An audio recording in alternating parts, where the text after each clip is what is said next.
اعوذ باللہ من الشیطان الرجیم، بسم اللہ الرحمن الرحیم۔ اعزاء المشاہدین الکرام، ماہ شعبان اپنے اختتام کو ہے، اور اس ماہ مبارک کے آخری ایام میں روزہ رکھنے کے حوالے سے آقا علیہ الصلوۃ والسلام کے چند فرمودات ہیں۔ ان میں سے ہم نے آج کی اس نشست میں 2 حدیثوں کا انتخاب کیا ہے۔ ان میں سے سب سے پہلی حدیث یہ ہے کہ آقا علیہ الصلوۃ والسلام نے فرمایا اذا بقی نصف من شعبان فلا تصوموا، کہ جب شعبان کا آدھا مہینہ باقی رہ جائے تو اس وقت روزے نہ رکھو رمضان کے آنے تک، یعنی شب برات کے بعد روزہ رکھنے سے آقا علیہ الصلوۃ والسلام نے منع فرما دیا کہ جب تک رمضان کا مہینہ شروع نہ ہو اس وقت تک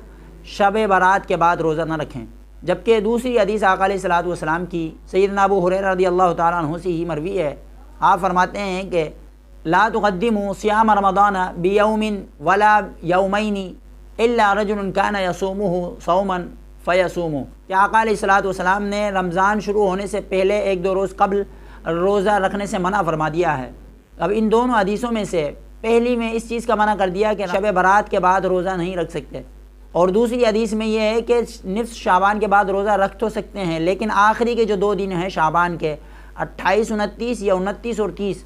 ان 2 دن کے روزے رکھنے سے آقا علیہ الصلوۃ والسلام نے منع فرما دیا۔ اب ان دونوں حدیث کے مفہوم کو بیان کرنے کے لیے علماء کرام نے اس طرح وضاحت فرمائی ہے کہ جہاں آقا علیہ الصلوۃ والسلام نے جن احادیث میں منع فرمایا ہے وہ ہمارے پاس 2 قسم کے ہیں۔ ایک تو وہ ہے کہ جہاں پر آقا علیہ الصلوۃ والسلام نے مکمل طور پر آدھا مہینہ شعبان کا جو آخری حصہ ہے، نصف آخری حصہ،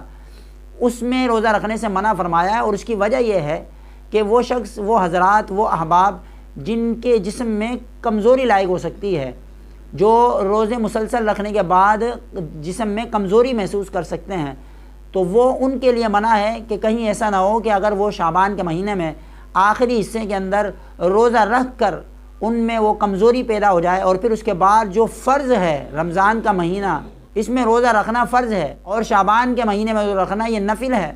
تو نفل کو پورا کرنے کی وجہ سے کہیں فرض میں کوتاہی نہ ہو جائے۔ اس وجہ سے آقا علیہ الصلوۃ والسلام نے ان حضرات کے لیے منع فرما دیا کہ وہ لوگ جو اپنے جسم میں کمزوری محسوس کرتے ہیں وہ شعبان کے آخری حصے میں روزہ نہ رکھیں، جب فرض روزے شروع ہوں، رمضان کا مہینہ شروع ہو تو فرض میں کوتاہی نہ ہو۔ ہاں، اگر جن کے جسم میں قوت ہے، طاقت ہے اور ہمت ہے، اور انہیں یقین ہے کہ ہم شعبان کے مہینے میں روزہ رکھ کر رمضان کے فرض روزے بھی بآسانی مکمل کر لیں گے، تو ان کے لیے کوئی حرج نہیں ہے، وہ شعبان کے مہینے میں آخری حصے میں بھی روزہ رکھ سکتے ہیں۔ تو آقا علیہ الصلوۃ والسلام نے جہاں منع فرمایا وہ امت کی آسانی کے لیے ہے، ان پر شفقت فرماتے ہوئے، ان کے احوال کی رعایت کرتے ہوئے آقا علیہ الصلوۃ والسلام نے شعبان کے آخر میں روزہ رکھنے سے منع فرما دیا۔ اور دوسری قسم کی حدیث جس میں آقا علیہ الصلوۃ والسلام نے منع فرمایا ہے وہ کہ رمضان شروع ہونے سے 1-2 روز قبل روزہ نہ رکھا جائے۔ اس کی وجہ علماء کرام یہ فرماتے ہیں کہ اگر رمضان شروع ہونے سے 1-2 روز قبل اگر روزہ رکھتے ہیں، مثلا 28، 29 کا یا پھر 29 اور 30 کا اگر روزہ رکھتے ہیں، اور اس کے بعد رمضان کا روزے شروع ہو جائیں اور پھر رمضان کا روزہ شروع کر دیں، تو اس میں نفل روزہ اور فرض روزے میں مشابہت قائم ہو جائے،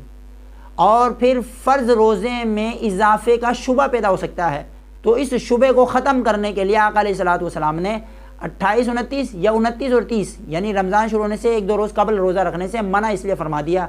تاکہ ان دونوں میں مشابہت قائم نہ ہو اور فرض روزوں میں اضافے کا شبہ پیدا نہ ہو جائے۔ تو ان دونوں حدیثوں کی وضاحت کے بعد علماء کرام یہ فرماتے ہیں کہ جہاں آقا علیہ الصلوۃ والسلام نے روزہ رکھنے سے منع فرمایا ہے وہ ان لوگوں کے لیے، ان حضرات کے لیے جن میں ہمت اور قوت اور طاقت نہ ہو، تو پھر وہ شعبان کے آخری حصے میں روزہ نہ رکھیں تاکہ رمضان کے جو فرض روزے ہیں ان میں کوتاہی نہ ہو۔